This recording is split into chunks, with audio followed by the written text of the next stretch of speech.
বেশি তো আমিও কম হইনি।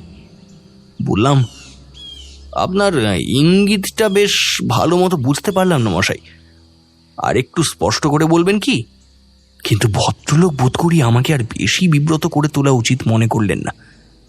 কথাটাকে একটু ঘুরিয়ে নিয়ে বললেন, আপনি বিদেশি লোক, নতুন জায়গায় এসে নানা রকম অসুবিধে হবে সেটা নিয়ে আমার বলার কিছু নয়।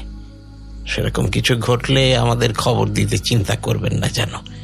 আমার নাম ভেঙ্কটচারী, পাশের বাড়িটাই আমার। ভদ্রলোক চলে যাওয়ার পর মনের ভেতরটা কেমন খচখচ করতে লাগলো। একটা অজানা ভয়ও যেন মাঝে মাঝে উঁকি মারছিল, এ কথা জোর করে বলতে পারি। যাই হোক, সব ঝেড়ে ঝুড়ে মনটাকে চাঙ্গা করে তোলবার উদ্দেশ্যে বিকেলবেলা সদল বলে বেরিয়ে পড়লাম। নদীর ধারেই ঘুরে বেড়াচ্ছিলাম। ভগবানের বিশেষ দয়া বলতে হবে, সেখানেই আপনার দেখা